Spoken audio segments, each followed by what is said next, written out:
Hello friends, నేను మీ సైదులు. ఎలా ఉన్నారు? మనం అయితే ఇప్పుడు కైట్ ఫెస్టివల్కి వచ్చినాం హైదరాబాద్లో. చూడండి, కైట్ అద్భుతంగా ఉంది.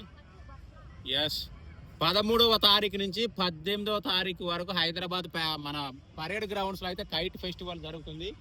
ఆ ఎంట్రీ అయితే ఫ్రీ. లోపల ఏమేమి ఫ్రీ లేవు అనేది కూడా ఒక్కసారి చూద్దాం మనము.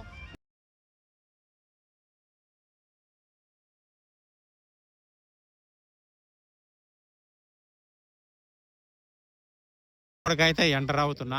చాలా ఉన్నాయి. Kites, hot air balloons and drones. ఇక కైట్లు అయితే మస్తుగా ఎగరేస్తున్నారు ఇక్కడ బయటనే. మనం లోపలికి వెళ్తున్నాం. అందులో స్వీట్ ఫెస్టివల్ కూడా ఉందట, చూద్దాం పదండి. మీ దగ్గర కైట్స్ లేకపోయినా పర్లేదు, ఇక్కడ కైట్స్ అయితే ఉంటాయి, అమ్ముతున్నారు. ఎగో ఓకేనా, కైట్స్ అమ్ముతున్నారు. ఒకసారి అంతా అడుగుదాం. ఒక్కొక్క కైట్స్ ఒక్కొక్కటి 30 రూపీస్కి అమ్ముతున్నారు. అది వచ్చేసి దారం వచ్చేసి 80 రూపీస్ అట. సో ఇక్కడ ప్రస్తుతానికి అయితే ఇది పరిస్థితి. ఇక్కడ లోపల అయితే అమ్ముతున్నారు. ఇక మనకు అక్కడ పిల్లలు ఆడుకోవడానికి అన్ని ఉన్నాయి, అవి కూడా ఒకసారి పోయి చూద్దాం పదండి. ఎస్, చూడండి, పిల్లలు జారులు బల్లలు హెయిర్ లాగా. ఇవి 100 రూపీస్ అంటే అడిగినా అగో అది. ఇక్కడ చాలా ఉన్నాయి. మోస్ట్లీ ఏదైనా కూడా అంతే ఉండొచ్చు. సో ఇవి అయితే ఫ్రీ అయితే కాదు. లోపలికి వచ్చినాక సరే ఇంకా లోపలికి వెళ్దాం. ఇంటర్నేషనల్ స్వీట్ ఫెస్ట్ అని కూడా ఉంది ఇందులో. సో ఇందులో కూడా వెళ్దాము. ఇది 13 నుంచి 15వ తారీఖు వరకు అట. పోదాం పదండి. ఇది కూడా ఫ్రీయే, దీనికి ఎలాంటి కాస్ట్ లేదు. లోపలికి వెళ్దాం. హైదరాబాద్లో జనాలు లేరు, మొత్తం సంక్రాంతి ఖాళీ అయింది అనే వాళ్ళకు సాక్ష్యం ఇదిగో. మరి ఓడియమ్మ బంటి హైదరాబాద్లో ఎక్కడెక్కడ ప్లేసులు ఖాళీ అయినాయి అంటే ఖాళీ అయ్యి ఉంటాయి కొన్ని. సో అవి గనక ఉంటే ఖచ్చితంగా కామెంట్ చేయండి.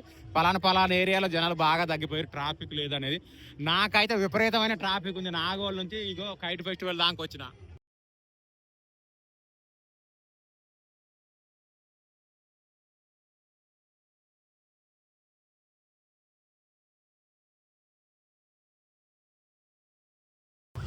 సో ఇలా ఇక్కడ వేల రకాల స్వీట్లు అయితే అమ్ముతున్నారు. అవన్నీ స్వీట్లు అమ్మే ప్లేస్లు. ఇక అంతా తిరిగితే వేస్ట్.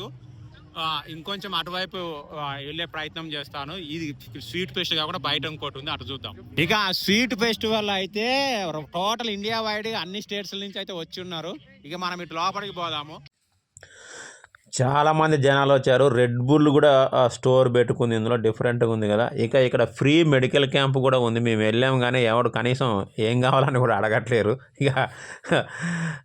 సో ఇది డాల్ఫిన్ టైప్లో ఒకటైతే చేసి ఉంచారు అక్కడ. చాలా బాగుంది. అది ఎగరేస్తారు. నైట్ ఇంకా బాగుంటుందంట. మేము కొంచెం ఎర్లీగా పోవడం జరిగింది.